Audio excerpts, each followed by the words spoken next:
terrorismo que azotó el Perú entre los años 80 al 2000 fue una época que marcó un trance muy penoso en la historia de los peruanos, en donde los grupos terroristas Sendero Luminoso y el EBRTA causaron mucho terror en la población en su afán de tomar el poder. En este video hablaremos sobre el papel que cumple la mujer dentro del conflicto armado interno, donde ésta utiliza su coraje según sea su situación, como organizadora de terribles atentados, como miembro y parte de comités de autodefensa, o como el caso de Mamá Angélica, cumpliendo el rol de madre.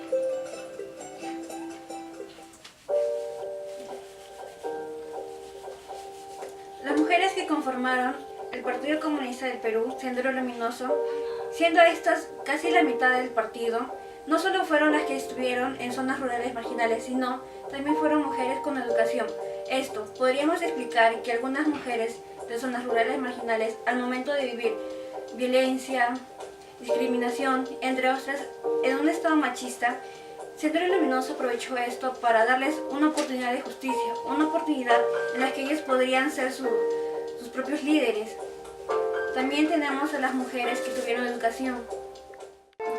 Podríamos decir que el rol de las mujeres ha sido varios, tanto como militantes o guerrilleras y como líderes, que muchas de ellas han sido parte del Comité Central, así como el caso de Elena Iparraguirre.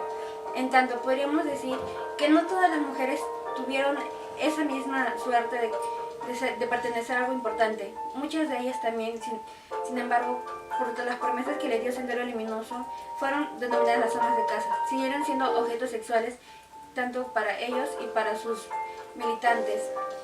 También podemos deducir que no solo fueron una motivación las que le llevó a ser parte de esa organización, sino que cada una tenía una motivación diferente, dependiendo de su circunstancia en la que ella se encontraba. Podemos deducir que las mujeres no solo jugaron un rol en Sendero Luminoso, sino que jugaron un papel importante dentro de esa organización política, ocupando varios cargos tales iguales que los hombres. Fue un hecho irreversible y negativo, es decir, un crimen sin culpables. Este conflicto afectó con mucho dolor a la vida de Mamá Angélica al perder a su hijo y no encontrar justicia. Por esta madre le dio fuerzas para luchar y no callar.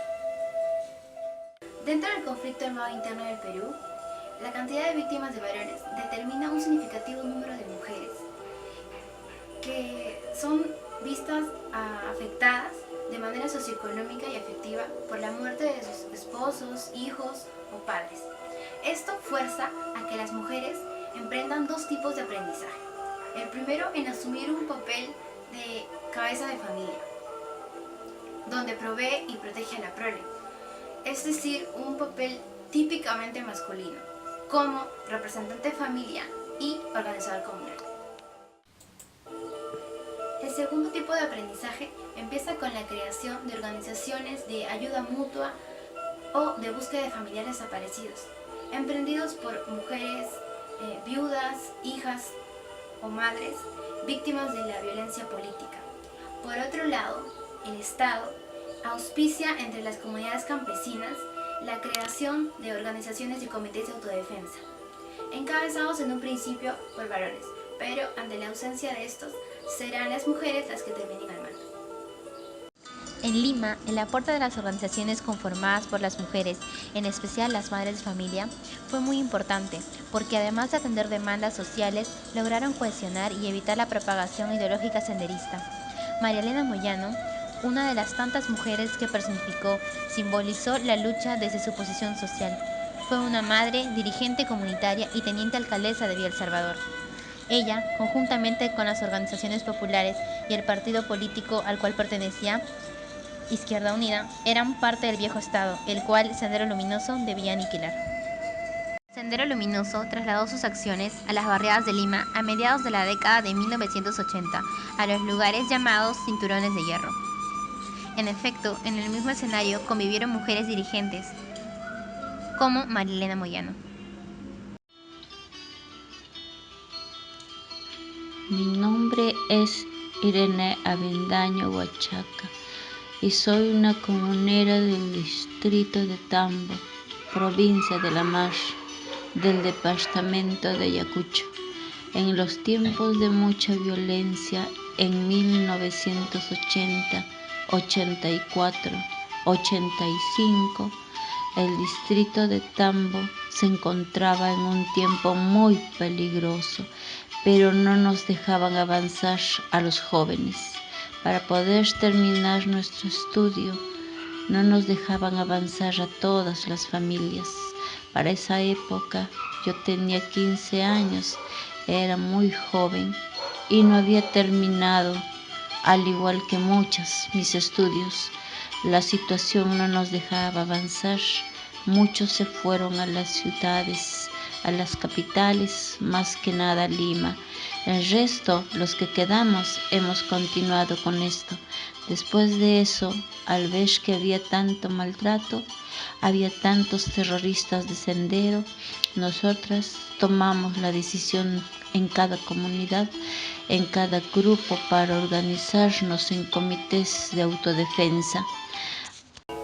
Las experiencias vividas por las ronderas campesinas durante el conflicto armado interno fueron invisibilizadas por algún tiempo, pero ellas también cumplieron un rol muy importante en este contexto. En primer lugar, eran las encargadas de acompañar a los ronderos en sus patrullas, dándoles comida, inclusive avisándoles que al sonido de un choque con el canto de un carahui, algún movimiento extraño. En otro contexto, también podemos ver que las mujeres fueron las encargadas de cuidar a los niños y a los familiares de aquellos hombres que se incursionaban en el campo a luchar en contra del terrorismo. Pero el papel más importante de la mujer sería la encargada de combatir directamente contra los terroristas, porque ellas en un momento llegaron a aprender a usar las armas, incluso antes de que Fujimori las legalizara en esta zona. Esta constante rutina de la cocina, el uso de armas y el cuidado de la comunidad rompió todo esquema de privacidad y calidez del hogar, en medio de riesgos a la vida. Así es como hemos participado en las luchas, en varias oportunidades. Yo no sabía hacer reventar el arma, pero lo agarré. ¿Qué más puedo hacer? Ya estaban cerca de nuestra comunidad. ¿Y qué podía hacer? El miedo terminó. Lo hice reventar. Al iniciarse la guerra interna en el Perú, la situación de las mujeres respecto al ejercicio del derecho era inferior al de los varones, es decir, era una sociedad basada en la desigualdad. Y durante este periodo la mujer ha sido víctima de violaciones a sus derechos humanos por el simple hecho de ser una mujer. Si bien es cierto, la CBR dicta que solo el 20% de las muertes fueron las mujeres, esta fue víctima de otros abusos. Aparte de los secuestros y desapariciones, la más importante fue la violencia sexual. Dentro de esta entran otros abusos como insultos, tocamientos, uniones forzadas, abortos forzados y hasta la esclavitud sexual. Las mujeres, sobre todo las de la zona andina, se vieron enfrentadas entre dos fuegos, amenazadas por Sendero Luminoso y también culpadas de colaboracionistas por parte de las fuerzas militares. Las mujeres se vieron culpadas, siendo o no personajes directos contra el conflicto. En el caso de los agentes del Estado, la violencia sexual era considerada como una forma de tortura para obtener información, como una estrategia de guerra, para así lograr que éstas colaboren con ellos, y también como venganza contra los hombres, que eran obligados a presenciar el acto que cometían contra sus cónyuges.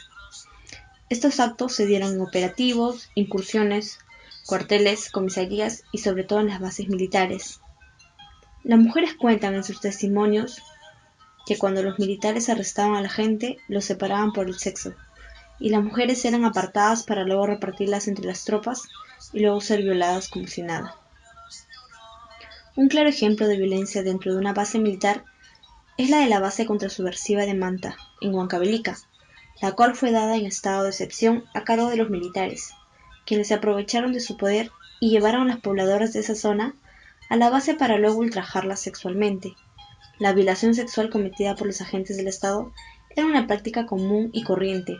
No les importaba la edad, si era casada, si se encontraba embarazada o si tenía alguna discapacidad.